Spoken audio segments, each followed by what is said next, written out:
I got my first pair of Nikes though in 1988. Yes, 1988. I was a 7th grader in Sisson Elementary. Actually, yeah, Sisson Elementary. That's what in Mount Shasta High School. And I remember getting them, and I thought I was so cool because I got my first pair of Nike Airs. And it just so happens that in 1988, Nike just started a little thing, a little slogan that they started to use. You might have heard it. Just do it? Yeah. Just do it. Just started. Just do it. Just started. In 1988, when I got my first pair of Nikes. And I remember, so like this is some of the ads that I remember seeing when I was like, I wanted like all those shoes. I had a few pairs of those original like 1990 or 1988. Like I had some cross trainers. Like those ones, Bo Jackson was like a really big athlete, and like I had the Bo Jackson ones, and I had David Robinson pumps. These are more cross trainers I had. Yeah, teal and purple. I was hip back then now too. I had Nike Air Flight Lights. That was like the first time like they decided, let's make shoes light so you could jump higher. And I had a pair. I didn't play basketball. Do you realize that 80% of shoes, especially Nikes, are not worn for the purpose that they actually are made for?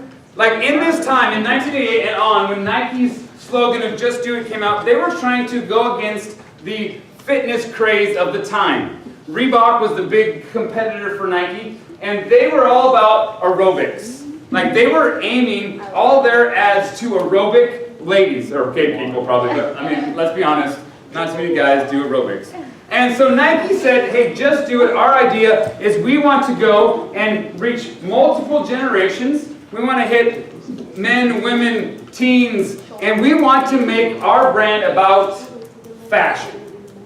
So like I said, 80% of Nikes are not actually used for their purpose. So here's the deal.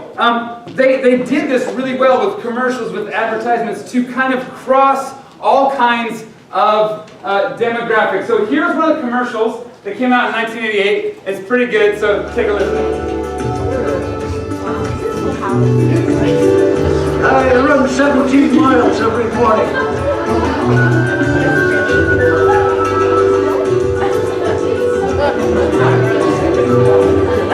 People ask me how I keep my teeth from chattering in the wintertime. I leave in my locker.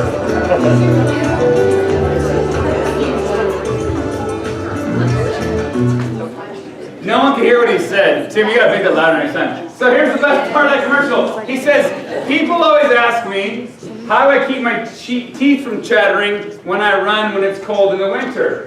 And he says that he leaves them in his locker. Yeah. But here's this guy, 80 years old, and he was the commercial for Nike. Just do it. Now, I know that Nike uses famous athletes, Michael Jordan, and that time that was it. You got your Jordans and you were set. Never had a pair of Jordans. I don't know why, I just never did. But then you could be like Walt, right? Be 80 years old and still running. You can't even run now. Well, hey, just wear more Nikes, it'll be fine. So in that year, actually the 10 years that followed the Just Do It campaign, the Just Do It slogan, Nike rose their revenue, check this out, from $877 million to $9.2 billion. So it worked pretty well. This whole idea of just do it, of focusing on all across the board, not picking a certain craze, helping people think of it as a fashion statement, they moved from $877 million to $9.2 billion. And that was like from 88 to 98. Today, 2018, $36.4 billion Nike has for a yearly revenue. It's okay, I only spend a little bit on their revenue. It's okay.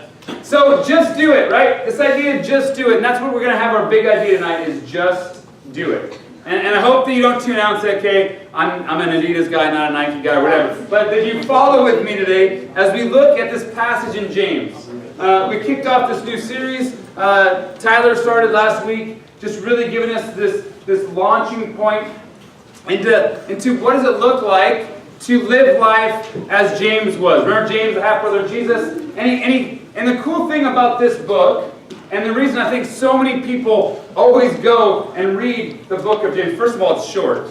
That's why I read it, because I can't read very much. So it's a short book, but it's very practical. There's a lot of things that when you read it, you're like, oh yeah, I understand that. I can track with that. I can follow that. It's understandable. And I hope that we look at the Bible. So many times there's things that we read in here, we're like, I don't get it.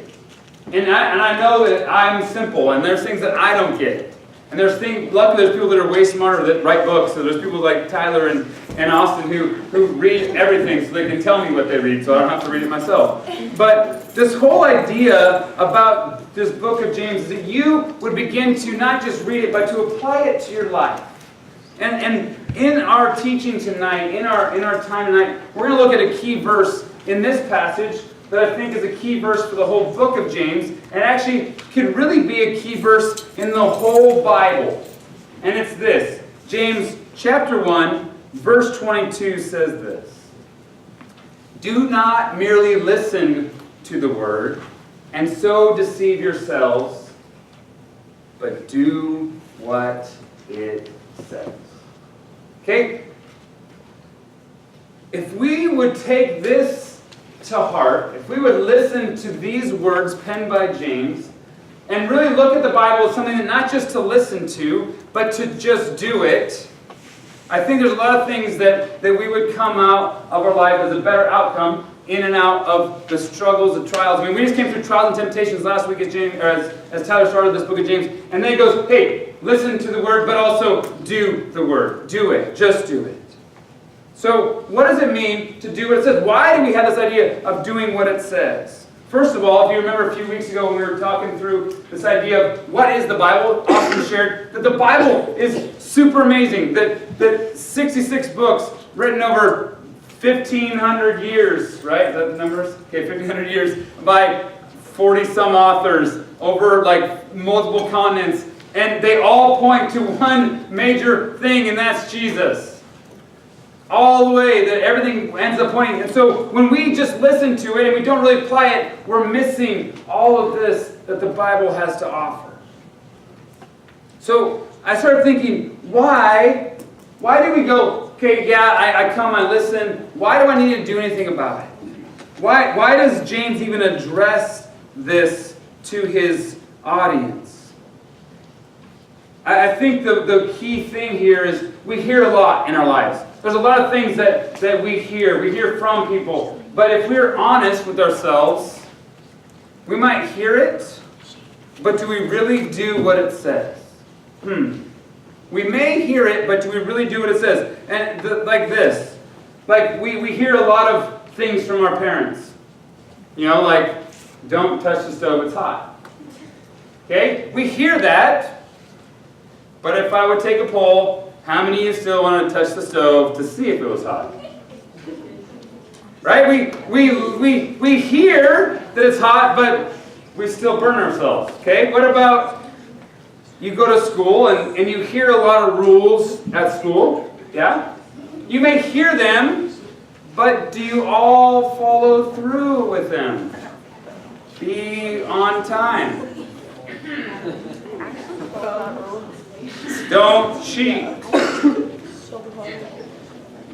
Don't use your phone. Oh my goodness, I saw the Grants Pass the other day, and it was Friday, and I walked through it, and I was going to get ready for soccer practice, and look in like the main front office, and there are like 50 people there. I'm like, what's going on?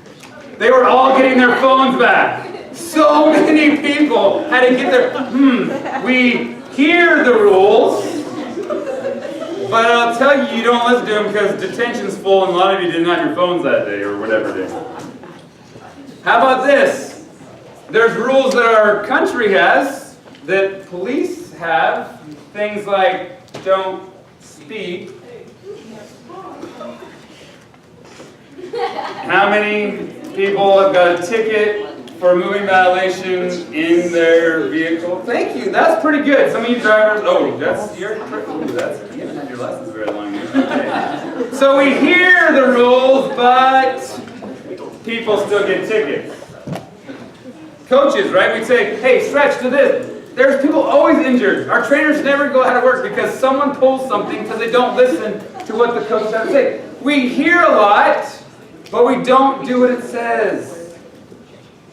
We hear, but we don't really listen. So, just in scientifically speaking, how your ears work, right?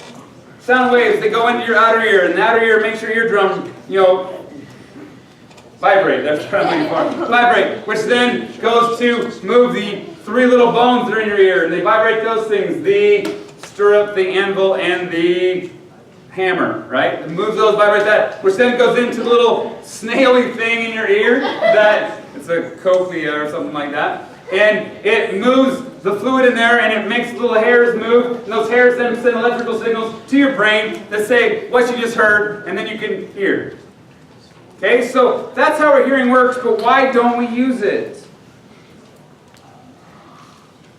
Here's the first reason why we don't use it, why our ears don't work, is because we've got tons of junk in our ears. Okay, just physically, like earwax, it's disgusting, right? It can actually cause you to not hear very good because it blocks all the stuff from working. So you need to clean it out. So in your Bible, first of all, we read that verse 22. We'll go back to verse 21. It says this: "Therefore, get rid of all moral filth and the evil that is so prevalent." Okay, stop right there. Get rid of moral filth. Clean out your ears. Get rid of the filth that's in your ears. You guys, you hear so much stuff. You're inundated with sounds. Whether it's sounds that you hear in the locker room, sounds you hear walking up and in your school, sounds that you hear from your friends, sounds that you hear from music, or sounds you hear from TV, or what you see on the internet. All those sounds, all those things that you're listening to, so much of it is this idea that it's moral filth. And when we have that filth in our ears, we can't hear. We just hear the dull sound because we've been desensitized to really good things to hear. So clean it out. Clean out your ears. Get that giant Q-tip and clean it out. Wipe it away. But not just clean out the junk, not get rid of the moral filth and evil, but what should we do? It continues on there. It says to humbly accept the word planted in you, which can save you. So we clean out the junk, we clean it out, but then we have to have a foundation. We have to have good soil, per se, that plant the Word. Say, I love that picture of soil. If you read the parables, read in the Gospels, Jesus does this whole story about 4 different soils. And 4 different soils, that when seed is scattered, it can fall on the hard soil, it can fall on that hard path that the seed actually can't grow. And it says that the birds come and pick it up and eat it. Or maybe it lands on the shallow soil, and it maybe springs up fast, but there's nowhere for roots to go, so it doesn't last. The sun beats on it and it withers. Or maybe it falls in with the thorns and the weeds, and it gets choked out. So what the word, or what the seed has to land on, is good, fertile soil that is humbly accepting the word that is planted in us. So when we get rid of the filth, get rid of the junk, get rid of the evil that's in there, and we set a good foundation with good soil that humbly accepts the word, we begin the process of listening to the word, and then from there we can do what it says. We can just do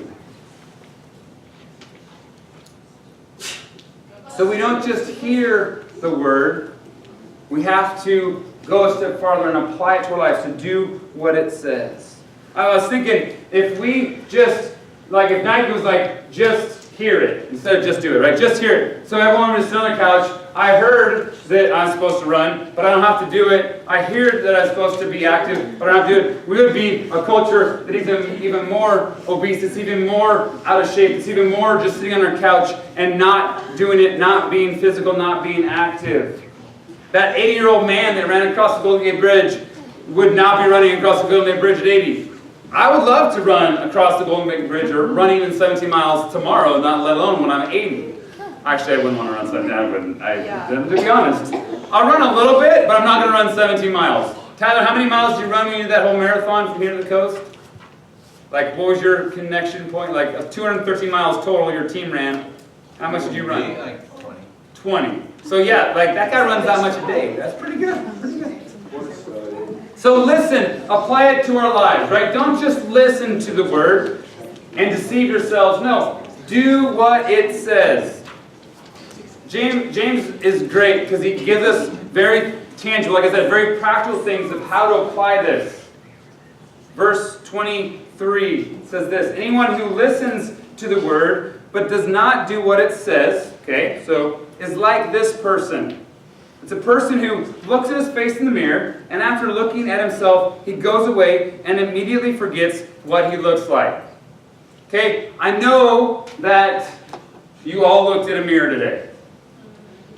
Yeah? Okay, a lot of you looked in a mirror like 3 or 4 times. And that was just like before you even left for school. And a lot of you like went by a mirror. But think about this, okay? We're gonna make this work a little bit easier. Okay, you have your mirror, right?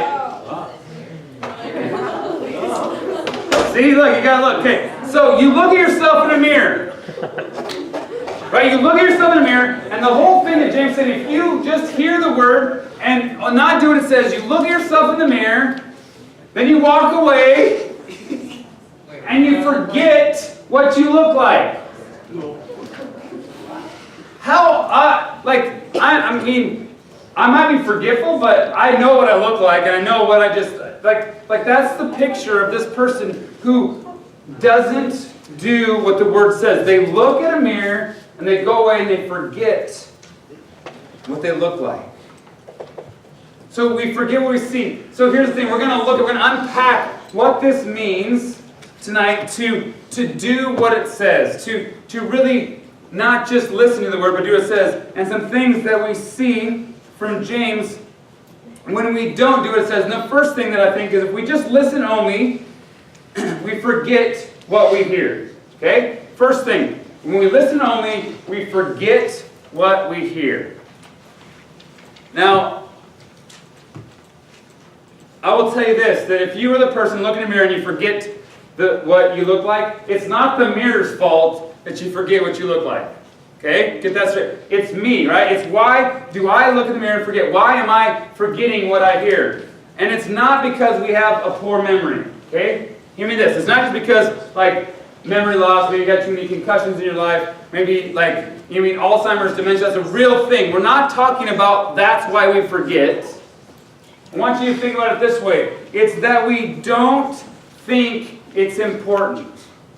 See, if I was going to ask you things to remember, you remember the big things in your life. Like maybe you remember that you won the game with some certain play. You scored the winning goal, or you had the fastest time. You remember like making it over the last hurdle in that race. You remember those big things, right? Maybe you remember what you were wearing when you first saw that special somebody in your life. You're like, oh yeah, I remember the total, like everything about it. Like the light was shining, it was just perfect. Like if I asked Maddie and Austin to like how that all went down, like they remember all those things. And Austin, yes, you remember them all. Perfect, yes. Now if I asked things that aren't as important, like if I would ask you what you ate last Thursday for lunch, would you remember? You don't remember? Okay. Thank you, Tanner, for being honest, right? We don't really remember what we even had for breakfast. Why? Because it wasn't as important. So track with me. We remember the things that we put importance to. We remember the big things in our lives. I remember what happened when my kids were born. I remember how the whole hospital went. I remember like the times. Okay, like when my wife woke me up and said, "I don't feel good. We should probably go to the hospital." And I'm like, "Hey, we have a whole month before Jared's due." But we remember the big things all the way. But when we don't remember the small things because they're not important, we have this as a priority problem. Right? We put other things as priority in our lives. And when the word and doing what it says is not a priority, we don't remember. And we forget what we hear. You guys, you are told each and every day what things should be priorities in your life. Our society says that whatever it may be, being popular or driving this car or getting these grades or going to this, those are the things that you should prioritize, or having this job so you get this much money. You guys, those are things that will not last. And when we think those are priorities, we listen to the word and we forget what we hear because it's not a priority to us. So that's the first problem of listening only. The second one that we can look at, if we listen only, we don't fix the problems that we see. Okay, so when you first look at the mirror in the morning, okay, that scary first look, right? And maybe it's like, whoa, what happened? It was only 8 hours ago that I went to bed, and now look what I see. Maybe it's that you have big bags in your eyes. Like, man, that's horrible. Or it's just your crazy hair, like you slept on it and it's doing one of these things. Or it's the fact that you brushed your teeth last night and you still have toothpaste that's caked inside your face. Or it's like, it's the eye boogers you got, or it's actually just real boogers you got going. Or maybe it's just the fact that, like, I don't really like what I look like without makeup. I don't. I do not like what I look like without makeup. So I have to check. But whatever it is, if we look in the mirror and we see those things that are going on here, and if we just looked at that in the mirror and didn't do anything about it, wow. We would have a real fun day at school. I think it would be really fun if everyone just didn't do anything. But here's the thing. We listen to this word that has been given to us to apply things to our life, and we hear it. But if we don't do what it says, we don't fix the problem that's going on. We don't take the time to address the issues. We don't take time to just do it in our lives. We walk around with the booger in our nose and our hair that's crazy. I know it's funny, but if we just listen and we don't apply it, that's what it's like. The final thing that if we listen only is that we deceive ourselves. Verse 22 said, "Do not merely listen to the word and so deceive yourselves, but do what it says." See, if we're just listening only and we're not doing anything about it, we ultimately deceive ourselves. We basically tell ourselves lie after lie after lie, and then the thing is, we believe those lies. We don't address those things. You say, I'm doing okay. My life's doing all right. And we tell ourselves that again and again when we know there's all kinds of things that we're dealing with, that we're struggling with, that we need to work on. Or maybe we say, well, everyone else is worse than I am, so I'm okay. And we begin to believe that, and we don't really look at ourselves. We just judge, or we base judging on other people. We deceive ourselves.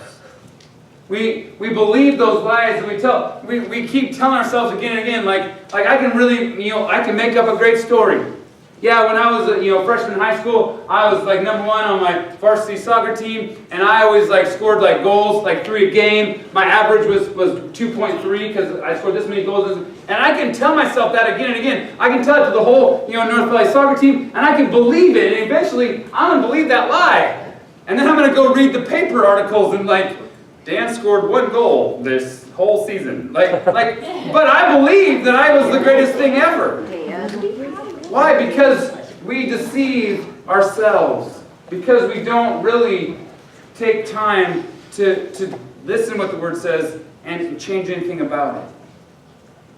So if we just listen, we forget what we hear. We don't fix the problems that we see, and we deceive ourselves.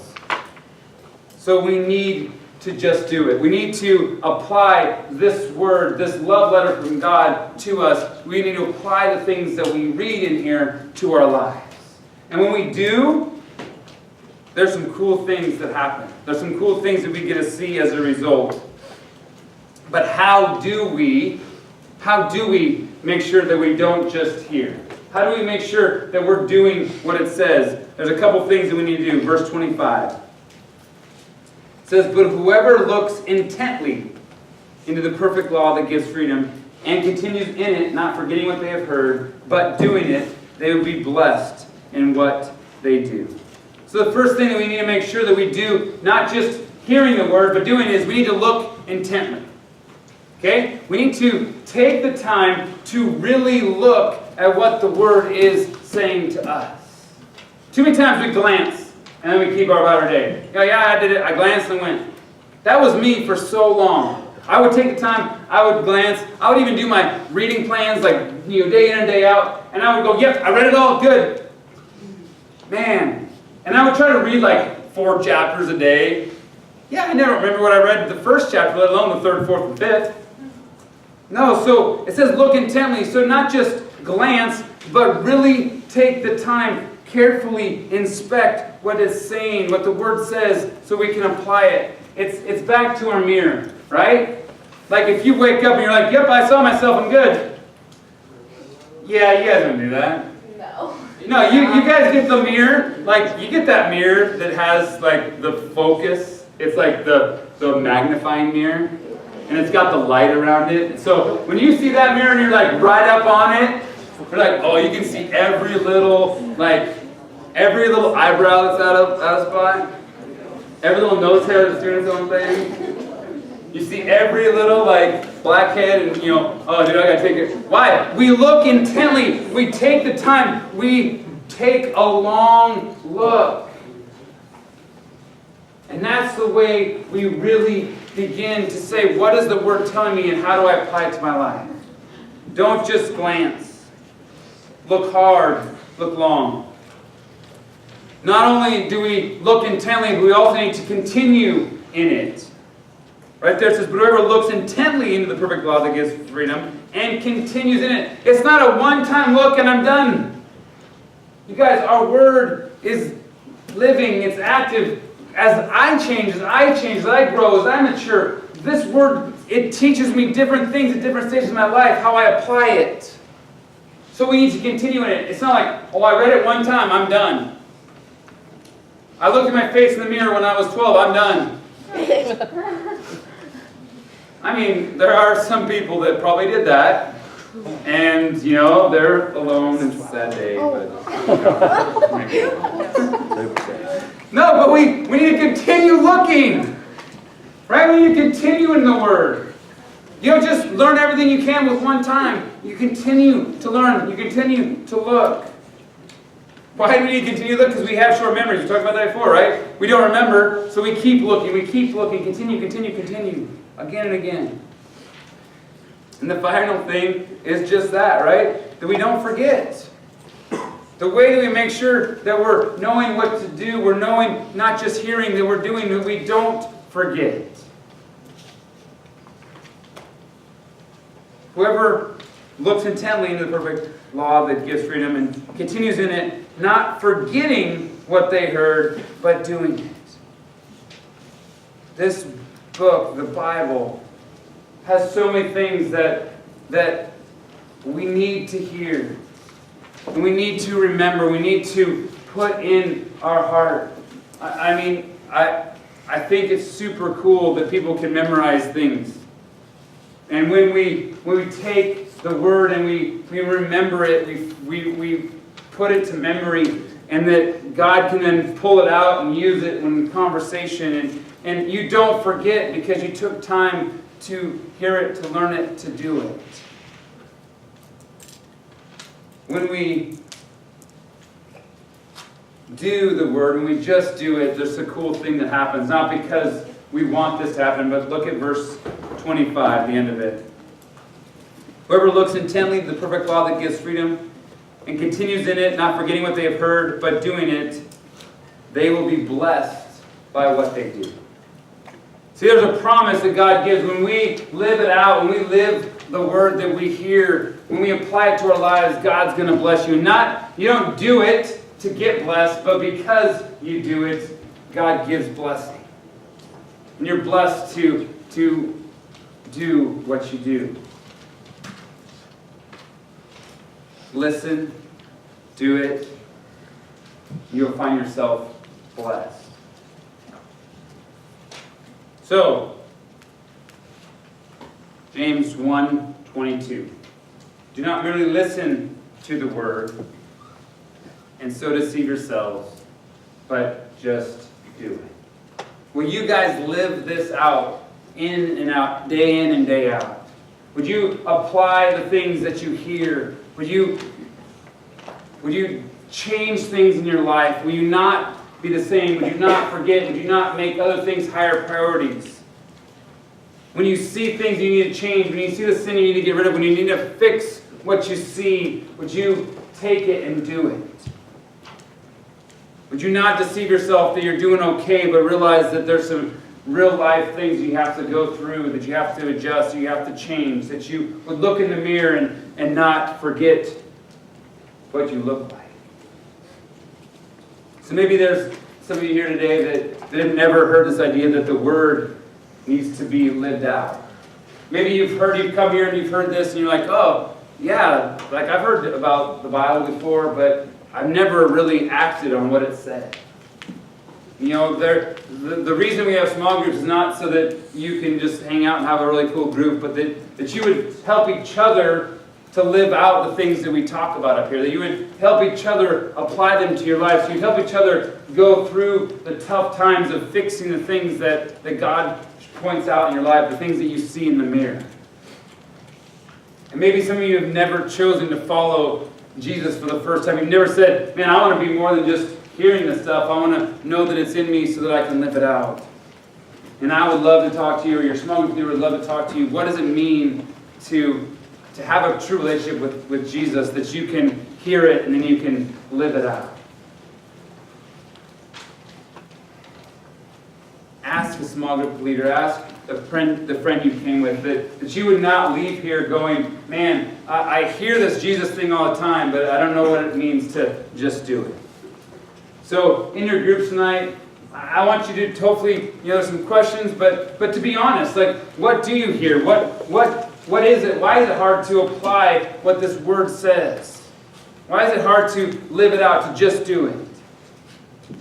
Don't be a lazy couch potato, but listen to the Word and do what it says. Let's pray. God, I thank you for this time. I thank you for just hearing your words from James. That we would not just hear from your Word. We would not just, hear a lot about it, but God, we would live it out.